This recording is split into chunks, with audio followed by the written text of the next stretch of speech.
Hi, everyone. I'm Brittany Lewis, a reporter here at Forbes. Joining me now is Forbes contributor, Leonard Armato. Leonard, thank Well, you so much for coming back and joining me again.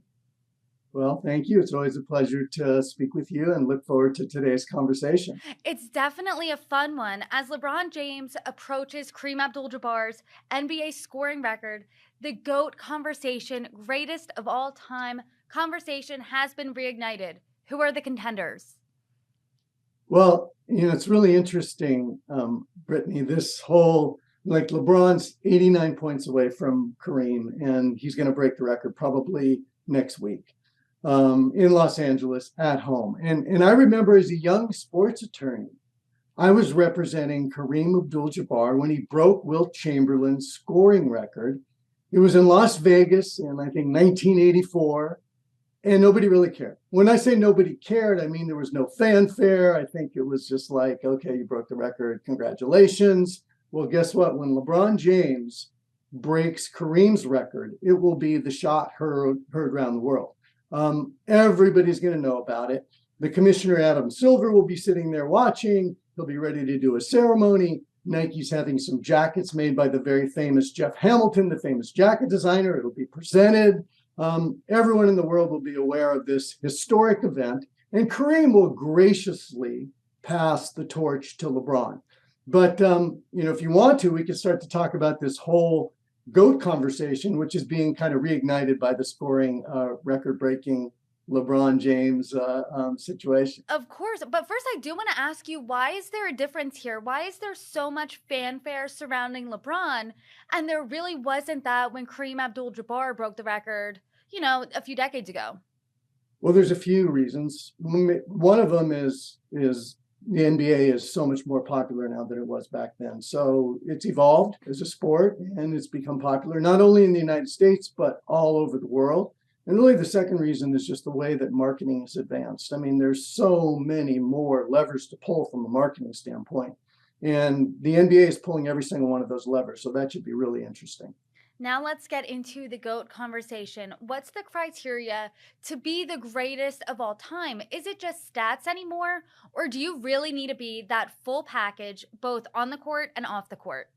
Well, it's interesting. I think there's kind of like two things you got to examine. One is context, and the next is criteria. You got to lay out the criteria. Context is, think about it. When the NBA first started, Black athletes weren't allowed to play. There were just a few teams. So it's hard to say someone who was playing back then was the greatest of all time because the competition wasn't as fierce. The competition wasn't as well-rounded as it is now. I mean, just think about it.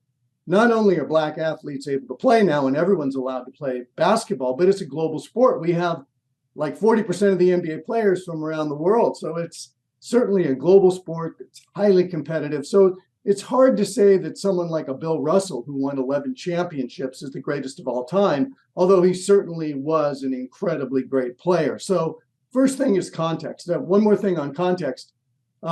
Players today, it's difficult to compare them to players of the past because we're constantly evolving. Medical science has evolved. I mean, LeBron James reportedly spends $1 million a year taking care of his body. I mean, we're able to train differently and better. There's sports marketing, sports physiology techniques that are now utilized that weren't available back in the day. So I think we got to first look at context. And then I think the second part is criteria. So I think it's time for us to really talk about what are we examining here when we are examining whether someone is the GOAT or not. If you just look at it simply on a basketball perspective, there's a number of things that we look at. And one of the things, of course, is how many championships did you win? Michael Jordan, 6 championships. Kareem Abdul-Jabbar, 6 championships. LeBron James, 4 championships. How many MVPs did you win? Michael Jordan, 6 MVPs. Kareem Abdul-Jabbar, 6 MVPs. LeBron James, 4 MVPs. And then you can go to things like scoring leader of all time, and LeBron's going to get that. He's got a ton of assists.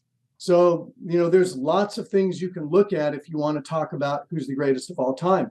And some people like to look at it like, oh, okay, if you could have one player for one game, who would that be? If you could have one player to build a franchise around, who would that be? So if you were going to determine who the greatest of all time would be, Brittany, what criteria would you use? I think obviously on the court, I was thinking of it like a pie chart. I would ask you what percentage of each criteria would you put in? Obviously, a big percentage on the court, probably 75%. And then there's those things that make someone as great to just superstar level. And those are the deals, the influence on the game. Those are the most important. So, in your perspective, what is the most important criteria aside from the playing aspect that is the most important in the GOAT conversation? Well, I think there's the impact on culture, and you touched on that, Brittany. There's kind of two parts I would sort of put them in two buckets. One of the buckets would be how much influence did you have on the game and on culture from almost like a marketing standpoint.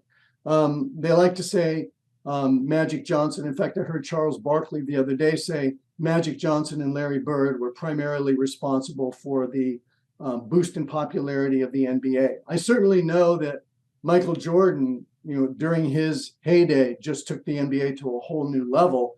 And then when you think about marketing, Michael was the ultimate pitch man. And my former client, Shaquille O'Neal, who I represented when he was playing in the NBA, was maybe the guy that transformed the way that athletes were marketed.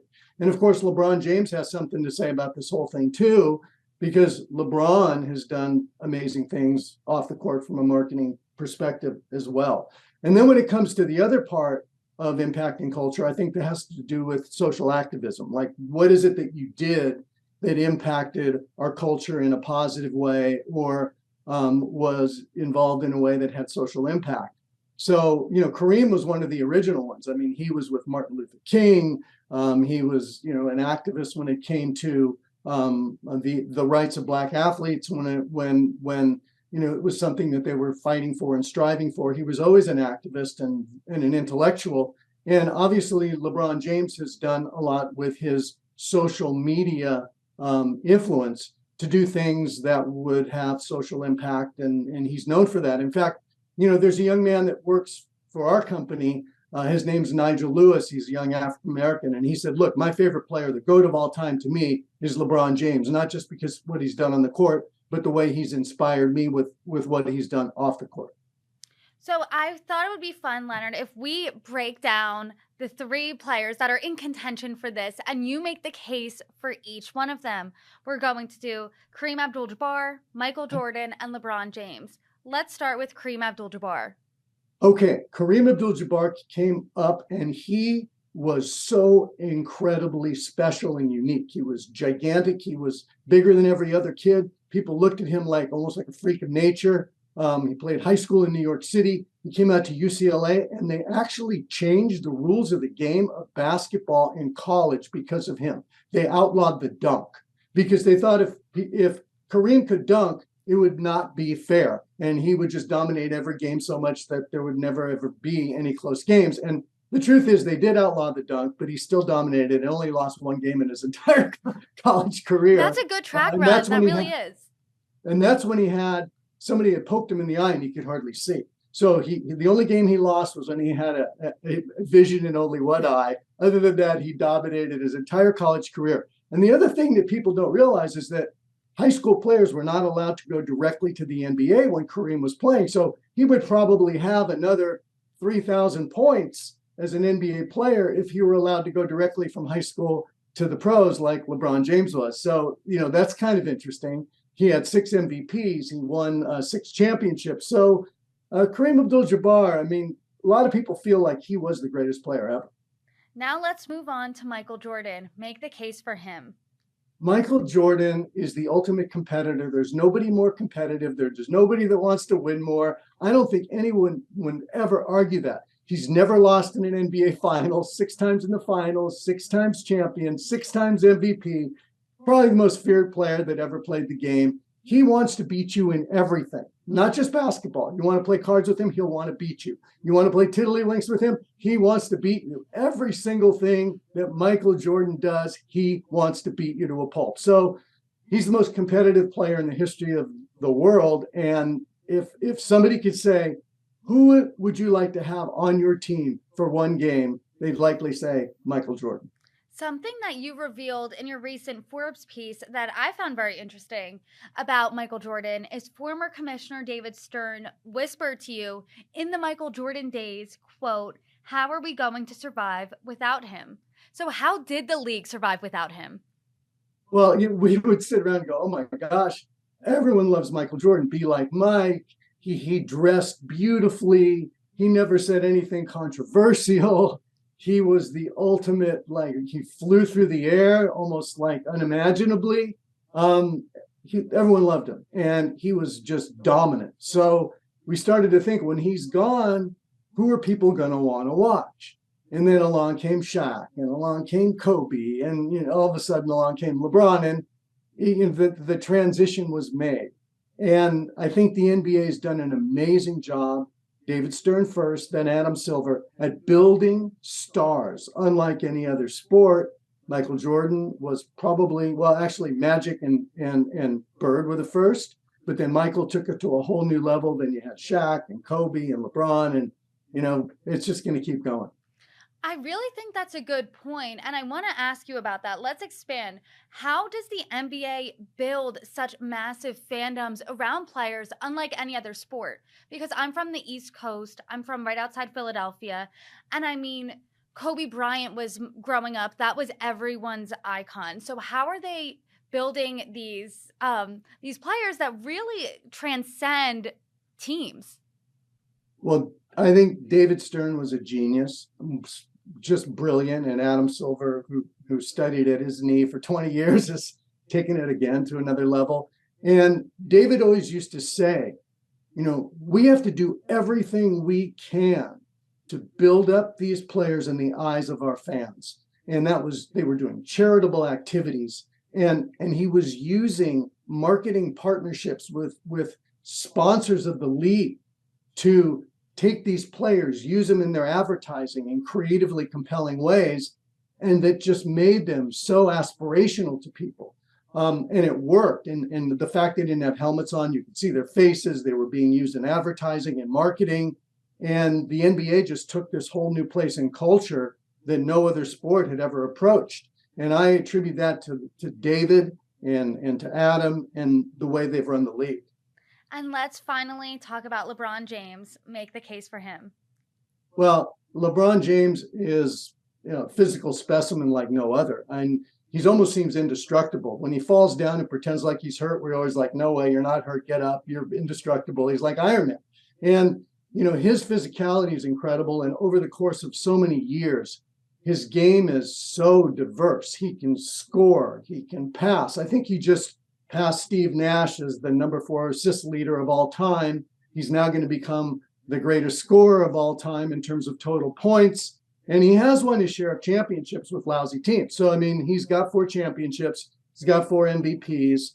So, he has to be mentioned in any GOAT conversation. And so most of the time it's Michael or LeBron in the eyes of most people. But, obviously there's something to be said for Kareem. And then, of course, LeBron is someone who's, very outspoken about his political views, about his views on social impact. He's the whole package. He's a great basketball player. He's an activist, and he's an incredibly successful businessman. If you had to pick your personal GOAT, who is it going to be? Well, it's hard to argue with Michael Jordan, only because of his. If you're saying the greatest of all time, I would say who would you pick for one game, or who would you pick for to build a team around? Michael Jordan, and Jerry West says this. Michael Jordan was the best offensive player in the league and the best defensive player in the league his entire career. So it's really hard to argue with that. And he always won whenever he played in the finals, 6 straight times. And he left, to go play baseball because he just got bored because he kept winning every time. So I got to go with Michael, but those other 2 are amazing, and I respect them both so much. But it's such a fun conversation to have, and it's always the source of a lot of emotional back and forth because people have very strong feelings about this. Yeah, it's a lot of fiery debate. And I found, people really stick to their ground of who they think that their GOAT is. But these are the three that are in contention now. Do you see anyone that's playing now that could eventually enter this conversation? A player that comes to my mind is Steph Curry. But what do you say?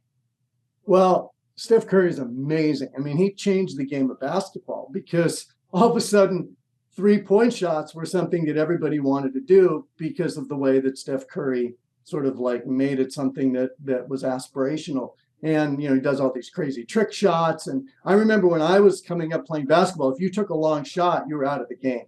Now, long shots are just part of the game, and everybody accepts the fact that it's something that you have to master if you want to be successful. So Steph Curry certainly is someone who could be in that conversation. It's hard for me to see Steph Curry being the GOAT over somebody like Michael Jordan ever, but at the same time, he's extraordinary. He's amazing, and I love his game. There's another guy, Luka Doncic. I don't know if you've been watching him, but he's putting up ridiculous numbers, like scoring like 50 points and 20 assists and crazy stuff that has never been done before. And the fact that this is a global game is amazing. I mean, he's not even from the United States and he's doing these things. So the game is changing. The game is evolving. We're seeing all kinds of really interesting things happening in the sport. I think Adam Silver is delighted about where this sport is going.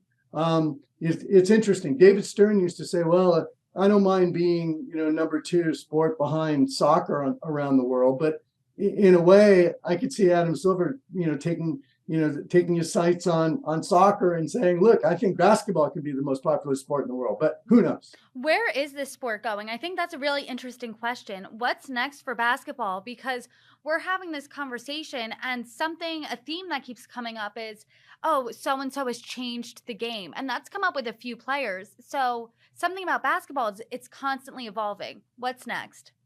Well, it's evolving, and I think the main thing is that it's evolving all over the world. I mean, NBA's just started a league in Africa.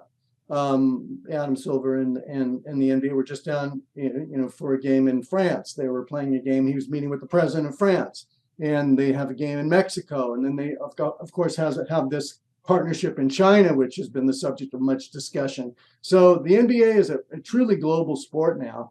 And it's growing leaps and bounds around the world. And like 40% of the players in the NBA now are from foreign countries outside the United States. So I think it's got a really bright future. NBA's figured out all kinds of new revenue streams that they can tap into, especially through the use of technology and direct to consumer. So it's going to be a really interesting run over the next, let's say, decade for the NBA as it continues to grow and evolve.